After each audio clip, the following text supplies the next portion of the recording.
and welcome back to Frankly Speaking. I'm your host, Frank. Okay, guys, tonight I'm gonna try and keep my cool here. I gotta be honest with you because you know me, I'm a loud Italian, and when I get animated, I get loud. And right now, I want to scream and yell from the rooftops as I see fellow Catholics capitulate um, on this abortion issue, all in order to win the next election. And quite frankly, I am shocked. I am disappointed. I am angry. And I'm sad at the same time with this massive manipulation of the faith, this massive manipulation of people of faith, I should say. Because as a conservative, well, when I was a conservative, and I've talked about this many times before, this giant tent approach of the Republican Party, not only is it one that always diluted truth at the end of the day in order to get us across the finish line to the next election, which was always, that point, where if we don't win, Armageddon hits, right? Not only was that a terrible strategy, but it's also a strategy designed to manipulate Christians and even more so Catholics to get them to surrender their values. I've seen this my entire life, guys, my entire life. Everything I love, everything I cherish, everything I hold sacred has been wiped out in my lifetime. Everything is gone. I'm 52 years old. I've watched it all collapse under the dictates of electoral politics in America, right? That's our pseudo religion here. And I expect that from the Protestants who gave us this crap system. I expect that from the seculars. I expect that from the Freemasons. I just don't expect them from fellow Catholics. I don't. Because for us, there was another way. And there still could be another way if we're brave enough to preach the truth from the rooftops. If you believe that this election is the only thing that's stopping an amendment by the far left that would enshrine abortion as a constitutional right, well then, I'm sorry, you haven't followed politics, haven't you? Because we live in the world, we live in a nation where everything the left wants, they get. If it's not this election cycle, it's the next one, or maybe the next one after that. The left was fine with Roe v. Wade. And Roe v. Wade we have to talk about because I'm one of the few guys on record, right, who was against this idea of just allowing it to go down to the states. Because there was always going to be a problem at the states. I warned everybody on this platform, right? Well, you got Catholics out there, subsidiarity and limited government and subsidiarity. These Americanist Catholics, right, that bought this constitutional liberal crap that has given us all this moral disorder, all of it, by the way.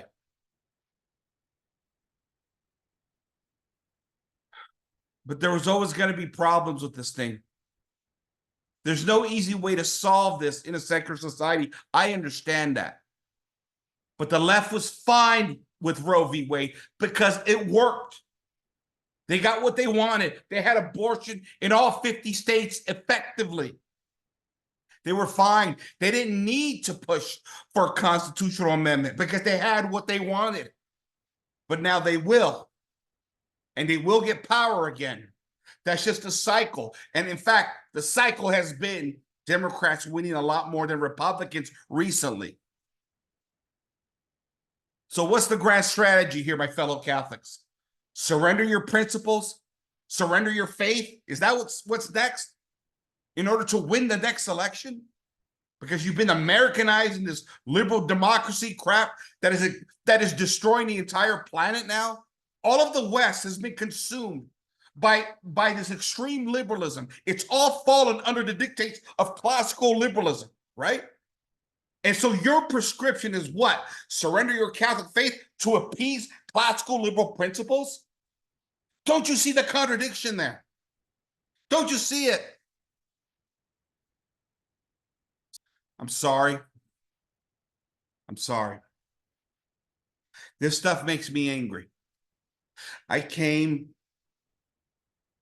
to the Republican Party, the conservative movement in the mid-90s as a young conservative whose my number one issue, what drove me to the party, was the pro-life issue. From there, I formed my other political beliefs, right? I was young. I was curious about the world, politics, things of that nature. And now after some 30 years, that Republican Party / conservative movement, which I'm no longer part of. I've left the Republican Party conservative movement over a decade ago. But now they're telling us all that we need to surrender our core values. Core values. J.D. Vance, a Catholic. J.D. Vance, a Catholic, announced that basically, no, federal ban on abortion, not going to happen under the Trump administration. In order to appease what? The purple feather-haired binary transgender gays? Is that the votes we're aiming for now? Right? Let's say we announce we're even pro-abortion at this point. Who's going to vote for Trump? How many votes have you switched by capitulating on your principles? Let's be honest here. You think the purple feather-haired despots are going to vote for Donald Trump all of a sudden? Or do we need to capitulate just a little bit more in order to get their votes? And capitulate and capitulate and capitulate to the point where we don't even have a platform anymore. And then we all become like Donald Trump, a businessman with a few economic business tweaks here and there, right? That's what we become. That's what the conservative movement has become. That's why I say conservatism is a dead ideology. It's not even an opposition ideology anymore. I'm just stunned by what I'm hearing by the political right. Stunned. And let's talk about this Roe v. Wade thing. As I told you guys, as I've been saying on this platform and other platforms for years, the federalism argument was not going to work for abortion. Because the moment that thing was deconstructed finally by the Supreme Court, it was going to go down to the state levels. And guess what? Not only were the blue states going to keep murdering and slaughtering the innocent, but the red states would eventually capitulate too, because they wouldn't actually ever completely abandon the abortion industry, even in the red states. Right? And then you had like the Timothy Gordons of rules for retrograde subsidiarity. That's Calvin subsidiarity. No, I'm sorry. Subsidiarity, yes, where it's right and just. Absolutely. It is the first rule. And even his brother came out after that Ohio vote. Oh, that's right. Remember that Ohio vote from last year? The one where the state of Ohio, a red state, a Trump state, enshrined abortion in her constitution? How's that subsidiarity thing working out? It's not. It's not. When you have a great moral injustice, you go naturally to the next highest authority. That's what you do. You call me a big government, Catholic or big government, conservative, whatever you want to call me. But I'm not sitting by while children are being slaughtered. Throwing your hands up in the air. Okay, that's it. Nothing we can do about this. Sorry, I don't believe that's the church's position, and I don't believe that's Jesus Christ's position, to sit by and say, sorry, Lord, we could do nothing about this because our political structure that we concocted under the dictates of federalism allowed for us to sit by and do nothing while children were being slaughtered in the womb, murdered, killed, chopped up in blue states. Our Constitution, our man-made political dictates, Lord, that's my excuse in front of his throne. Right? Right? And I told you guys, I've been saying this for years, the federalist argument wasn't going to work. The federalism argument, excuse me. Trying to keep my cool here, guys. I really am. Because we're doing it to ourselves again as Catholics. I understand this thing we call liberal republicanism, this liberal democracy thing has all of us confused. It's bad enough You know, we've had Catholics that have sold their souls to this godless society since the Enlightenment. We've sold the purity of our women. We've sold the emasculation of our men. We've aborted our own children. We've sodomized our own children. Every moral depravity possible. Our own Catholic offspring, our own Catholic people have fallen prey into this society, this liberal society that promises freedom, liberty, freedom, liberty. I'm sick of it, guys.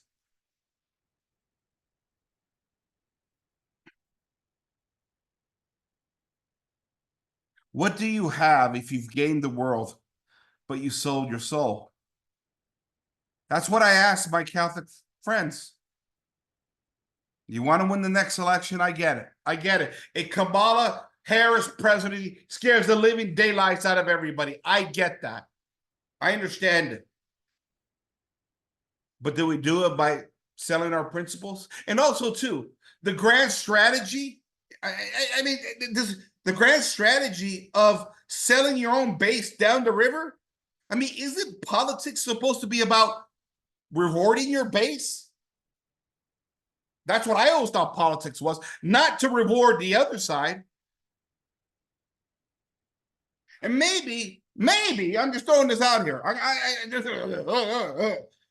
Maybe the plan is not to sell out our principles, but maybe learn to fight a different way while maintaining our principles. We're stuck in this classical liberal mode. Well, you know, if that's the outcome of the election, we have to respect it. It's like, who was it? It was about 15 years ago, right? When I was in that right-wing conservative camp, it was Ed Morrissey, right? Also a Catholic. He was on Hot Air. And this is when all the constitutional amendments were starting to roll in individual states that were going to approve gay marriage, right? And many of us Catholics were fighting gay marriage at the state level. And Ed Morrissey, who was a big blogger on the right, came out and said, well, listen, personally, I'm against gay marriage. But if states voted in, well, what are we going to do? I'll respect it. I'll accept it. Oh, really? Is that the Catholic position now? That we respect or accept mortal sin? See, that's the surrender. And that was 15 years ago. And I'm telling you, just like 15 years ago, we had this seminal moment dealing with the gay marriage issue. We're now here dealing with this abortion issue. And we're being asked to surrender again. You think that's the proper path to surrender our principles for the next election? And you say to me, well, Frank, we're going to lose. We're going to lose. And then Kamala is going to do, is going to shrine it in the Constitution. So what? They're going to do that anyways. If we're going to go down, I'd rather go down with my principles in place. I'm sorry. I'm sorry. I told you guys on this cast and other platforms, if we left abortion simply to the states, that it would be a bloodbath in the blue states. And then we would have border crossings from red states. And I was right. I called it right. I'm sorry. I'm not a guy that pats my back a lot, but I called it.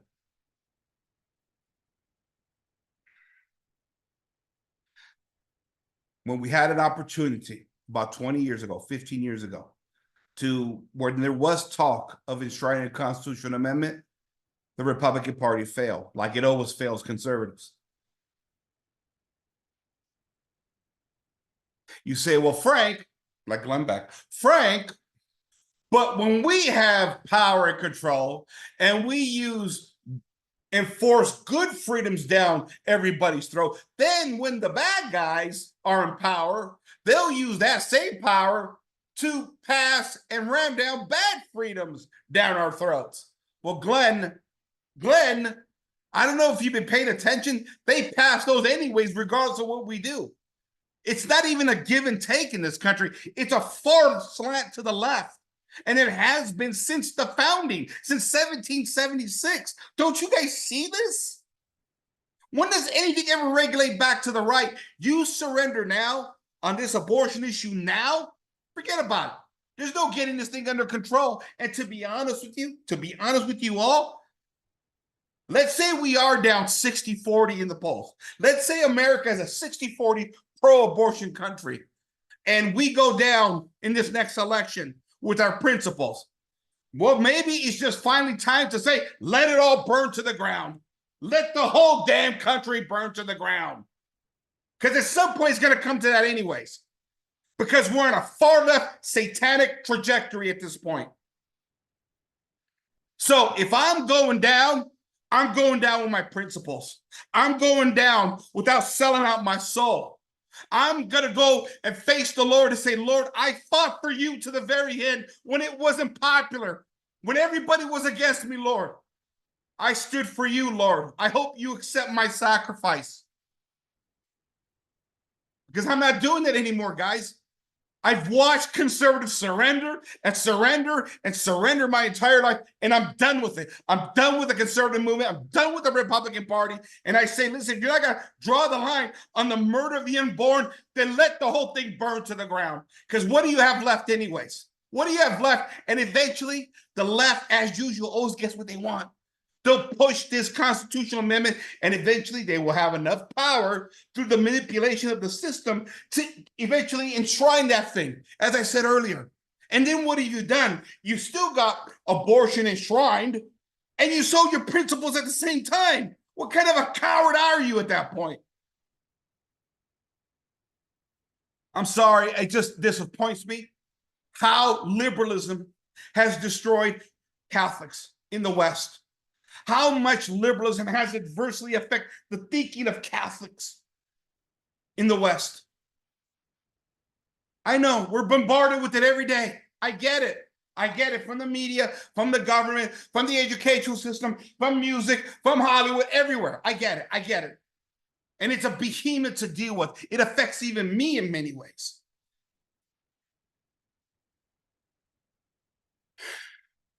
But like I said before, you guys, if I'm going to be the last man standing, I'll be the last man standing. Sorry, I can't support a presidency like Mr. Trump's right now. His capitulation. He's a chameleon hunting for votes. And that's not a society we want to live in. That's not the way you want to win. I don't know.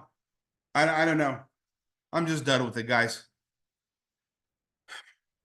Anyways, sorry, I'm loud. I know a lot of you guys, I've gotten a lot of comments in the past that you guys are turned off when I scream and yell, and I apologize for that.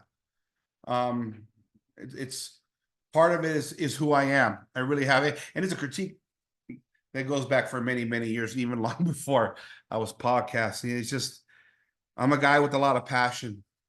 I'm a fiery Italian that gets loud. You guys should I should take a video of family events sometime. It gets pretty loud. we and we're loud. Anyways, guys, just kind of shooting from the hip today. I want to thank you for joining me. This is Frank signing off for Frankly Speaking. Talk to you later, guys.